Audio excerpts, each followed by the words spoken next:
Happy Friday. My name is Rose Tuttle, and today I'm going to be reading Willow by Denise Brennan Nelson and Rosemary Brennan, illustrated by Sid Moore.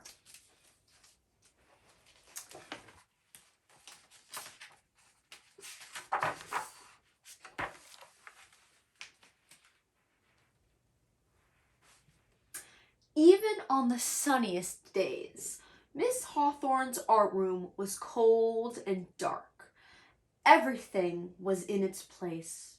There wasn't a single broken crayon in the bunch. The students sat in the rows, silent and still, like eggs in a carton. Except for Willow. Rosy-cheeked Willow twisted around in her seat to look out the window. "Face forward, young lady." Miss Hawthorne's icy blue eyes glared at Willow. Willow shivered. Miss Hawthorne's moods were as dark as her clothing. One day in September, Miss Hawthorne handed out paper, paintbrushes, and paints. She told her students to make pictures of a tree and hung an example on the board. All the students painted trees with straight brown trunks and round green tops, except for Willow.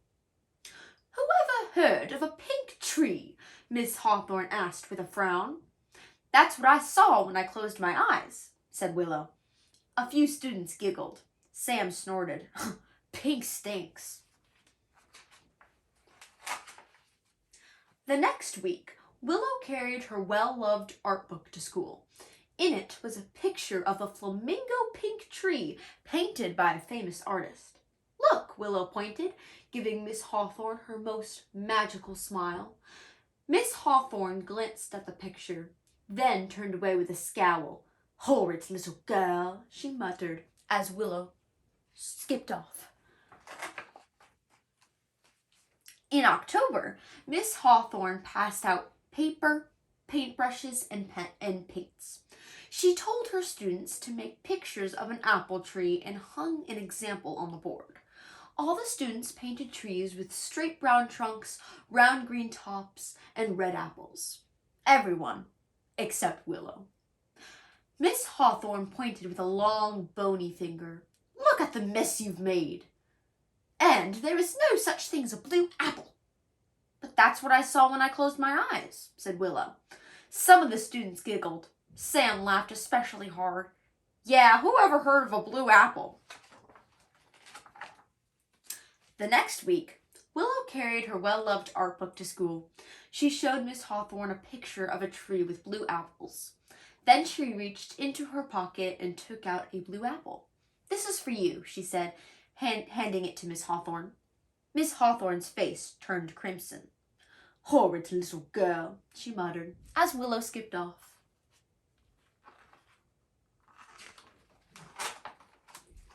Autumn flew past. Willow always seemed to be in trouble in Miss Hawthorne's class. "Stop daydreaming, Willow. You broke another crayon, Willow. Willow, put that book away."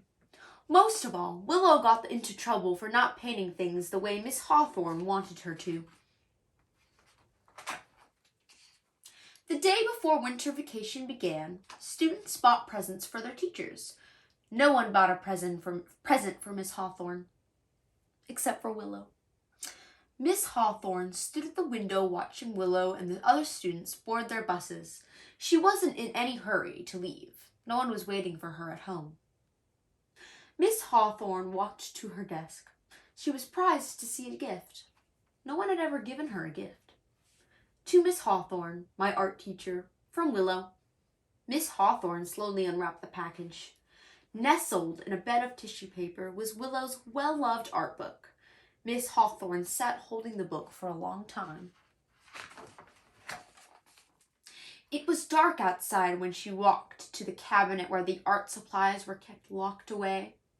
Miss Hawthorne filled her arms with paintbrushes, paints, colored pencils, and a sketch pad and carried them to her desk. She flipped open the sketch pad and stared down at the blank page. Finally, Miss Hawthorne picked up a colored pencil.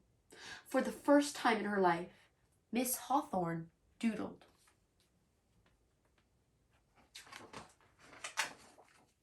Outside, the wind howled. Trees creaked and strained and broke where they could not bend. Snowflakes swirled upward. The lights flickered off. Miss Hawthorne sat in the darkness. When the lights came back on, Miss Hawthorne's fingers found the wet paint and spread it across the pages. The school custodian poked his head into the classroom. He stopped, astonished at what he saw. Across town, Willow stood at her bedroom window, peering out the soft, fat snowflakes through her spyglass. After a while, she climbed into bed and fell asleep, wondering if Miss Hawthorne liked her present.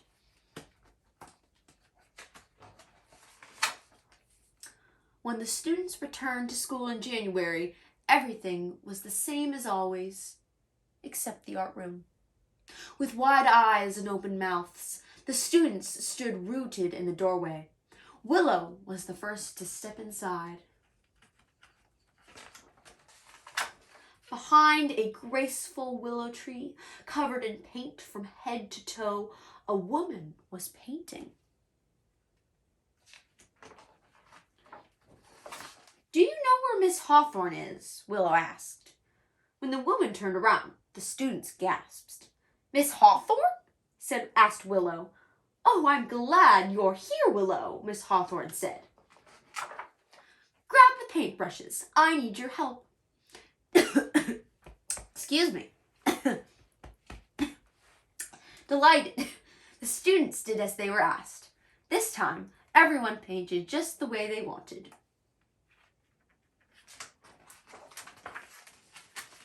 Especially Willow. And that's it. Thank you so much.